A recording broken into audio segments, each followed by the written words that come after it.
Hi പ്രിയമുള്ള സുഹൃത്തുക്കളെ, ഇറാനെതിരെ പുതിയ ഉപരോധങ്ങൾ ഏർപ്പെടുത്തി ബ്രിട്ടൻ. ഉക്രൈനെതിരെയുള്ള യുദ്ധത്തിൽ പ്രയോഗിക്കാൻ റഷ്യയ്ക്ക് ബാലിസ്റ്റിക് മിസൈലുകളും മറ്റ് ആയുധങ്ങളും നൽകിയതിനാണ് ഇറാനെതിരെ UK നടപടി. ജർമ്മനി, ഫ്രാൻസ്, ബ്രിട്ടൻ എന്നീ രാജ്യങ്ങൾ സെപ്റ്റംബറിൽ ഇറാനെതിരെ ഏർപ്പെടുത്തിയ ഉപരോധത്തിന്റെ തുടർച്ചയാണ് പുതിയ ഉപരോധം. ആയുധങ്ങൾ കൈമാറാൻ സഹായിച്ച ഇറാന്റെ ദേശീയ വിമാന കമ്പനിയുടെയും സർക്കാർ ഉടമസ്ഥതയിലുള്ള ഷിപ്പിംഗ് കമ്പനിയുടെയും ആസ്തികൾ മരവിപ്പിക്കുമെന്ന് വിദേശകാര്യ മന്ത്രാലയം അറിയിച്ചു. ഇറാനിൽ നിന്ന് മിസൈലുകൾ എത്തിച്ച് പോർട്ടോലിയ 3 എന്ന റഷ്യൻ ചരക്ക് കപ്പലിനെതിരെയും ഉപരോധം ഏർപ്പെടുത്തുന്നു. ഉക്രൈൻ റഷ്യ യുദ്ധം ആരംഭിച്ചതിന്റെ 1000 ദിവസം പിന്നിടുന്ന വേളയിലാണ് ബ്രിട്ടന്റെ പ്രഖ്യാപനം. ആഗോള സുരക്ഷയെ ദുർബലപ്പെടുത്താനുള്ള ഇറാന്റെ ശ്രമങ്ങൾ അപകടകരവും അസ്വീകാര്യവുമാണ്. ഇറാനിൽ നിന്ന് റഷ്യയിലേക്ക് ബാലിസ്റ്റിക് മിസൈലുകൾ കൈമാറിയാൽ ശക്തമായ നടപടി സ്വീകരിക്കാൻ മറ്റ് രാജ്യാന്തര സഖ്യകക്ഷികൾക്കൊപ്പം ബ്രിട്ടനും നിലപാട് സ്വീകരിച്ചിരുന്നു. ഉപരോധം സംബന്ധിച്ച് UN രക്ഷാസമിതിയിൽ പ്രഖ്യാപിക്കുന്നതിന് മുന്നോടിയായി തന്നെ ബ്രിട്ടൻ വിദേശകാര്യമന്ത്രി ഡേവിഡ് ലാമി പ്രസ്താവന ഇറക്കി. US നൽകിയ ആയുധങ്ങൾ ഉപയോഗിച്ച് റഷ്യയിൽ ദീർഘദൂര ആക്രമണങ്ങൾ നടത്തുന്നതിൽ ഉക്രൈനുമേൽ ഏർപ്പെടുത്തിയിരുന്ന വിലക്ക് US പ്രസിഡന്റ് ജോ ബൈഡൻ നീക്കിയതിന് പിന്നാലെയാണ് റഷ്യയെ കൂടുതൽ ഉപരോധത്തിലാക്കുന്ന ബ്രിട്ടന്റെ നടപടി. എന്നാൽ ഇതേസമയം ഹമാസ് താവളം തുർക്കിയിലേക്ക് മാറ്റിയിരിക്കുന്നു. ജൂതപ്പക ആളി കത്തിക്കൊണ്ടിരിക്കുന്നു. അടിച്ചുവാരി കൂട്ടി കത്തിക്കാൻ IDF സജ്ജമായിരിക്കുകയും ചെയ്യും. അമേരിക്കയെയും ഇസ്രയേലിനെയും വിറപ്പിച്ച് പശ്ചിമേഷ്യയിലെ വൻ ശക്തിയായി ഇറാൻ മാറുന്ന കാഴ്ചയ്ക്കാണ് ഇപ്പോൾ ലോകം സാക്ഷ്യം വഹിക്കുന്നത്. ഇതിനുള്ള പ്രധാനപ്പെട്ട കാരണം ഇറാന്റെ ആണവ ശക്തി തന്നെയാണ്. ഇറാന്റെ ഭൂമിക്കടിയിൽ നിരവധി ആണവ റിയാക്ടറുകൾ പ്രവർത്തിക്കുന്നുണ്ട് എന്ന് ഈ തിരിച്ചറിവാണ് അമേരിക്കയെയും പാശ്ചാത്യ രാജ്യങ്ങളെയും ഒരേപോലെ ഭയപ്പെടുത്തുന്നത്. അതുകൊണ്ട് തന്നെ ഇറാനുമായിട്ടുള്ള നേരിട്ടുള്ള യുദ്ധത്തിൽ നിന്ന് ഒഴിവാകാനാണ് ഇപ്പോൾ ഇസ്രായേലും ശ്രമിക്കുന്നത്.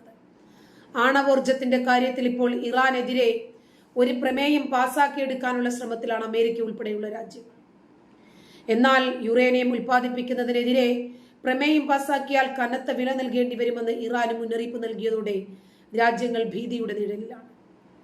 അന്താരാഷ്ട്ര ആണവോർജ ഏജൻസി രാജ്യത്തെ വിമർശിക്കുന്ന പ്രമേയം പാസാക്കിയാൽ ഇറാന്റെ ആണവ പദ്ധതി വിപുലീകരിക്കണമെന്ന് മുന്നറിയിപ്പുമായി വിദേശകാര്യമന്ത്രി അബ്ബാസ് അരാഗ്ചി രംഗത്ത് വന്നതോടുകൂടിയാണ് ഇപ്പോൾ ആണവോർജം സംബന്ധിച്ച് വീണ്ടും ചർച്ചകൾ പൊങ്ങി വരുന്നത്. ഇറാനിയൻ സ്റ്റേറ്റ് ടിവിയിൽ സംപ്രേഷണം ചെയ്ത അഭിമുഖത്തിൽ ഇറാൻ UN അറ്റോമിക് വാച്ച് ഡോഗുമായി സഹകരിക്കണമെന്നും ആണവ പദ്ധതിയെക്കുറിച്ചിട്ടുള്ള സംശയങ്ങൾ പരിഹരിക്കാൻ തയ്യാറാണെന്നും വിദേശകാര്യമന്ത്രി അറിയിച്ചതായിട്ടാണ് വിവരം.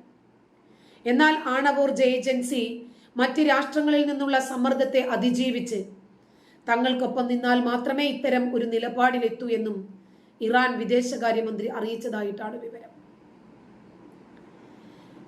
ഇപ്പോൾ ഇന്റർനാഷണൽ അറ്റോമിക് എനർജി ഏജൻസി പാശ്ചാത്യ രാജ്യങ്ങളുടെ സമ്മർദ്ദത്തിന് വഴങ്ങുന്നു എന്ന് കണ്ടാൽ ഇറാൻ ആണവ പദ്ധതി ശക്തമാക്കുമെന്നാണ് സൂചന. പാശ്ചാത്യ രാജ്യങ്ങളുടെ ഇഷ്ടത്തിനനുസരിച്ച് വഴങ്ങി ഒരു പ്രമേയം പാസാക്കിയാൽ അത് ഇറാൻ അന്താരാഷ്ട്ര ആണവോർജ ഏജൻസി ബന്ധത്തെ നശിപ്പിക്കാനാണ് സാധ്യത.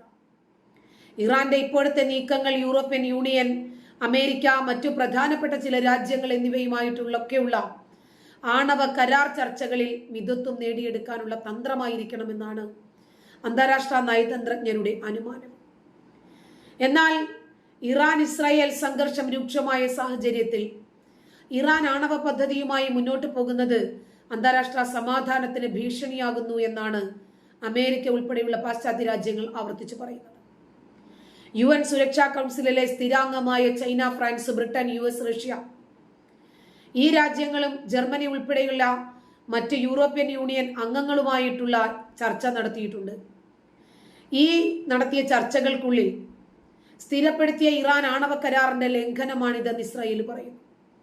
എന്നാൽ അന്താരാഷ്ട്ര ആണവോർജ ഏജൻസിയോടുള്ള തങ്ങളുടെ പെരുമാറ്റം തികച്ചും പ്രൊഫഷണൽ ആയിരിക്കുമെന്ന് ഇറാൻ പറഞ്ഞു. ഏജൻസി ഒരു സാങ്കേതിക സ്ഥാപനമാണ്. സാങ്കേതിക മേഖലയിൽ അതിന്റെ ചുമതലകൾ നിറവേറ്റപ്പെടണം. രാഷ്ട്രീയത്തിന് അതീതമായോ പ്രമുഖ രാഷ്ട്രങ്ങളുടെ താൽപര്യത്തിനോ അനുസൃതമായി ഏജൻസി പ്രവർത്തിക്കരുത് എന്ന് ഇറാൻ മുന്നറിയിപ്പ് നൽകിയിട്ടുണ്ട്. അന്താരാഷ്ട്ര ആണവോർജ ഏജൻസി ഞങ്ങൾക്കെതിരെ ഒരു പ്രമേയം പാസാക്കിയാൽ അതിന്റെ ഭവിഷ്യത്ത് ഗുരുതരമായിരിക്കുമെന്നും ഇറാന്റെ മുന്നറിയിപ്പിൽ പറയുന്നുണ്ട്.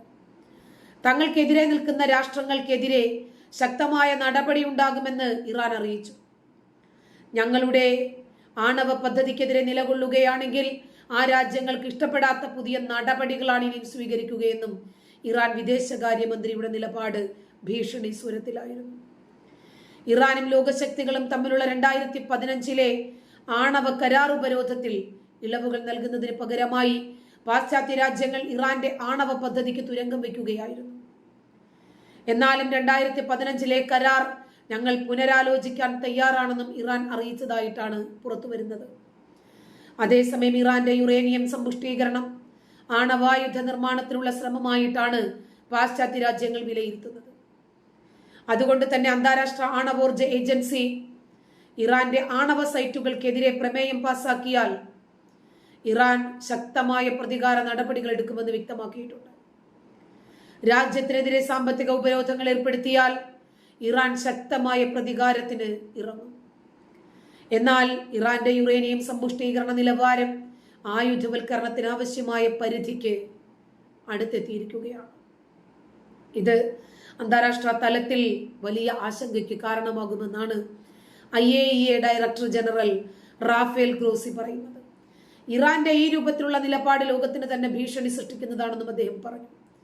എന്നാൽ ഇറാന്റെ ആണവ സൈറ്റുകൾക്ക് നേരെയുള്ള ചെറുതോ വലുതോ ആയ ആക്രമണങ്ങൾ ഗുരുതരമായ റേഡിയോളജിക്കൽ പ്രത്യാഘാതങ്ങൾ ഉണ്ടാക്കുമെന്നും അത് മധ്യേഷ്യയിലെ സമാധാനത്തിനും അതിജീവനത്തിനും വലിയ വെല്ലുവിളി ഉയർത്തുമെന്നും ഗ്രോസി പാശ്ചാത്യ രാജ്യങ്ങൾക്ക് മുന്നറിയിപ്പ് നൽകി.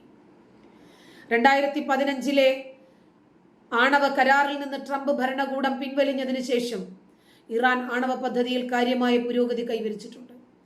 60% സമ്പുഷ്ടമായ യുറേനിയം ഉൽപ്പാദിപ്പിക്കുന്ന ഒരേ ഒരു ആണവ ഇതര രാജ്യമാണ് ഇറാൻ. തന്നെയുമല്ല 3 ബോംബുകളെങ്കിലും നിർമ്മിക്കാൻ ആവശ്യമായ ആയുധ നിലവാരമുള്ള ആണവ ഇന്ധനം ഇറാന്റെ കൈവശമുണ്ട് എന്നതും അമേരിക്കയുടെ ഉറക്കം നശിപ്പിക്കുന്നുണ്ട്. നിരവധി ചർച്ചകളും ഊഹാപോഹങ്ങളും ഒക്കെ തുടരുന്ന ഇറാന്റെ ആണവ പദ്ധതി പതിറ്റാണ്ടുകളായി രാജ്യാന്തര സംഘർഷത്തിന്റെ കേന്ദ്രബിന്ദുവാണ്. ആണവായുധ വികസനത്തിന് ഇറാൻ എത്രമാത്രം സാധിക്കുമെന്നതിനാലാണ് ചർച്ചകളേറെയും ഒന്നി നിൽക്കുന്നത്. അത്രയേറെ രഹസ്യാത്മകമാണ് അവരുടെ പ്രവൃത്തികൾ.